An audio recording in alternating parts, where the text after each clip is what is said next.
Hello everyone, मैं आज आपको इस वीडियो लेक्चर के माध्यम से बेसिक इलेक्ट्रिकल इंजीनियरिंग के इंपॉर्टेंट क्वेश्चंस को बताऊंगा। तो आप लेक्चर में आखिरी तक बने रहिएगा। तो चलिए लेक्चर को स्टार्ट करते हैं। हमारे पास फर्स्ट क्वेश्चन इस प्रकार है, the resistance of 100 watt 200 volt lamp is. मतलब पावर का वैल्यू दे रखा है 100 वाट, पावर का वैल्यू 100 वाट है और वोल्टेज का वैल्यू 200 वोल्ट है और रेजिस्टेंस का वैल्यू पूछा है।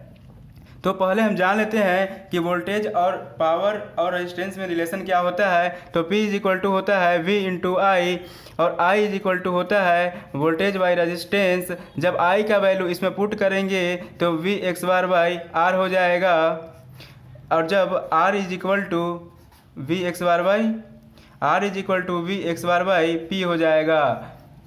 तो आप इसमें वोल्टेज का वैल्यू रख दीजिए, इसमें वोल्टेज का वैल्यू रख दीजिए और पावर का वैल्यू रख दीजिए, आपको रेजिस्टेंस मिल जाएगा। तो चलिए इसको सोल्व कर लेते हैं। वोल्टेज का वैल्यू 200 वोल्ट दे रखा है तो इसका एक्सवायर कर देंगे क्योंकि एक्सवायर होता है और डिवाइडेड बाई पावर 100 वाट है। तो जब इसको और सिंप्लीफाई करेंगे तो 200 इंटू 200 डिवाइडेड बाई 100, तो ये 2 टाइम्स में कैंसिल हो जाएगा तो आपको मिल जाएगा 400, मतलब रेजिस्टेंस का वैल्यू 400 ओम। तो इस तरह से इसका करेक्ट आंसर होगा ऑप्शन नंबर डी। क्वेश्चन कह रहा है which of the following bulbs will have the least resistance. तो हम पहले जान लेते हैं कि वोल्टेज और पावर और रेजिस्टेंस में क्या रिलेशन होता है। तो पावर इज इक्वल टू होता है V इंटू आई। जब इसको वोल्टेज के फॉर्म में लिखेंगे तो V x bar by R हो जाएगा। तो अब यहाँ R is equal to V x bar by P, मतलब रेजिस्टेंस पावर के इन्वर्सली प्रोपोर्शनल हो रहा है। तो कहने का मतलब जिसका पावर अगर ज़्यादा होगा और वोल्टेज, तो उसका रेजिस्टेंस कम होगा। तो उसका रेजिस्टेंस क्या होगा, कम हो जाएगा। तो इसको और अच्छे से देख लेते हैं। चलते हैं अब ऑप्शन की ओर। तो फर्स्ट ऑप्शन में दे रखा है 115 वोल्ट, मतलब वोल्टेज का वैल्यू 115 वोल्ट है और पावर का वैल्यू 100 वाट है। तो अगर आप 115 का एक्सवायर करोगे और 16 से डिवाइड करोगे तो आपको रेजिस्टेंस का वैल्यू होगा, मतलब in comparison to option B में भी 115 वोल्ट दे रखा है और 100 वाट दे रखा है। तो R इज इक्वल टू हो जाएगा 115 का एक्सवायर बाई 100। तो देखिए ये वोल्टेज और ये वोल्टेज सेम है और ये वैल्यू कम है और ये वैल्यू ज़्यादा है। तो जब रेजिस्टेंस पावर के इन्वर्सली प्रोपोर्शनल हो रहा है तो मतलब ये वैल्यू अगर ज़्यादा होगा तो रेजिस्टेंस कम होगा। तो इस तरह से ऑप्शन ए तो होगा नहीं, क्योंकि इसमें इन दोनों के कंपैरिजन में रेजिस्टेंस का वैल्यू ऑप्शन ए में ज़्यादा होगा और ऑप्शन बी में कम होगा। अब चेक कर लेते हैं उसी प्रकार ऑप्शन सी और ऑप्शन डी में चेक कर लेते हैं कि क्या हमें मिलता है। अब बात करें ऑप्शन सी की, तो ऑप्शन सी में दे रखा है 220, इसका एक्सवायर हो जाएगा, R is equal to 220 volt, इसका एक्सवायर हो जाएगा डिवाइडेड बाई 60 वाट।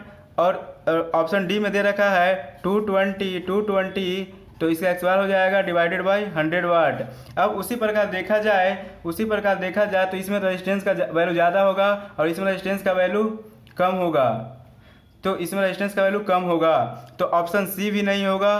तो अब बात करते हैं ऑप्शन बी होगा कि ऑप्शन डी होगा। तो इसके लिए आपको वैल्यू फाइंड आउट करना पड़ेगा।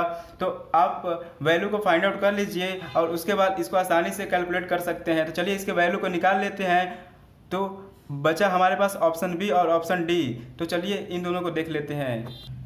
अब बात करें ऑप्शन बी की, तो ऑप्शन बी में दे रखा है 115 का एक्सवायर हो जाएगा डिवाइडेड बाई 100 वाट। और बात करें ऑप्शन डी में, तो ऑप्शन डी में क्या है 220 का एक्सवायर डिवाइडेड बाई 100। तो ये वैल्यू ज़्यादा है इन कंपैरिजन टू इससे, तो इसका रेजिस्टेंस भी ज़्यादा हो जाएगा इन कंपैरिजन टू इसके।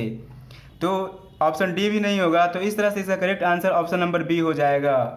क्वेश्चन है the element of electric heater is made of. Question कह रहा है जो इलेक्ट्रिक हीटर में जो एलिमेंट बना होता है वो किस चीज़ का बना होता है, तो ये बना होता है नाइक्रोम का। तो इस तरह से इसका correct answer option number B हो जाएगा।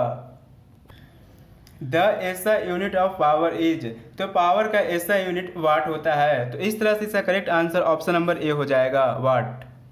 क्वेश्चन कह रहा है which of the following has negative temperature coefficient, निम्नलिखित में से किसका टेम्परेचर कोफिशिएंट निगेटिव होता है। तो इलेक्ट्रोलाइट का जो चारों ऑप्शन दिया हुआ है इसमें से इलेक्ट्रोलाइट का जो टेम्परेचर कोफिशिएंट होता है वो निगेटिव होता है। तो इस तरह से इसका करेक्ट आंसर इसका करेक्ट हो जाएगा option number D answer, electrolytes. Question कह रहा है electric pressure is also called, मतलब इलेक्ट्रिक प्रेशर को और किस नाम से जाना जाता है। तो इलेक्ट्रिक प्रेशर को वोल्टेज के नाम से भी जाना जाता है। तो इस तरह से इसका करेक्ट हो जाएगा answer option number B, voltage.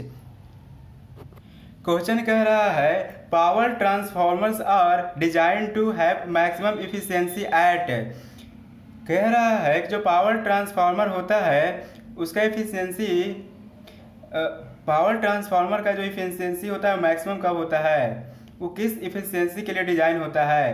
तो इसका करेक्ट आंसर हो जाएगा ऑप्शन नंबर ए। जो पावर ट्रांसफार्मर होता है वो हमेशा फुल लोड पे वर्क करता है। जो पावर ट्रांसफार्मर होता है, मैं इसको अच्छे से बता देता हूँ, समझ लीजिएगा चीज़ों को। Power transformer are used for transmission as a step up device, hence they are not directly connected to consumer end, therefore load fluctuation is very less, so power transformer can operate on full load. मतलब power transformer है वो हमेशा full load पे काम करता है। तो इस तरह से इसका करेक्ट आंसर हो जाएगा option number A, full load. Question कह रहा है the open circuit test in a transformer is use to measure, कह रहा है कि जो ट्रांसफार्मर में ओपन सर्किट टेस्ट होता है वो किसको मेजर करने के लिए यूज किया जाता है, मतलब उससे क्या मेजर कर सकते हैं हम, कॉपर लॉस की, वाइंडिंग लॉस की, टोटल लॉस की, कोर लॉस। जो ट्रांसफार्मर में ओपन सर्किट टेस्ट होता है उससे हम कोर लॉस को मेजर करते हैं। क्योंकि क्या होता है कि जब हम ट्रांसफार्मर के सेकेंडरी साइड को जब ओपन रखेंगे तो उसका तो कोई आउटपुट नहीं होगा, क्योंकि ट्रांसफार्मर ओपन है सेकेंडरी साइड तो कोई लोड नहीं होगा, तो मतलब कोई आउटपुट उससे कनेक्ट नहीं रहेगा, तो कॉपर लॉस नहीं होगा। क्योंकि उसमें करंट का वैल्यू, मान लीजिए ट्रांसफार्मर का सेकेंडरी साइड ओपन है तो उसमें करंट का वैल्यू क्या हो जाएगा, बहुत कम होगा, बहुत कम, निग्लिजिबल होगा।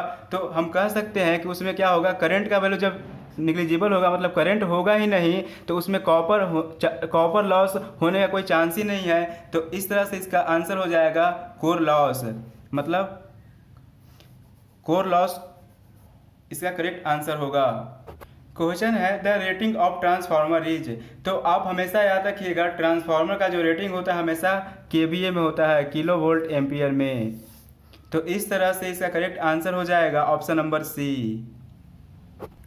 आई होप आपके लिए ये वीडियो काफ़ी यूजफुल रहेगा। तो आप वीडियो को ज़्यादा से ज़्यादा लाइक कीजिए, शेयर कीजिए एंड सब्सक्राइब कीजिए और वीडियो को पूरा देखिए और एंजॉय कीजिए। तब तक के लिए धन्यवाद।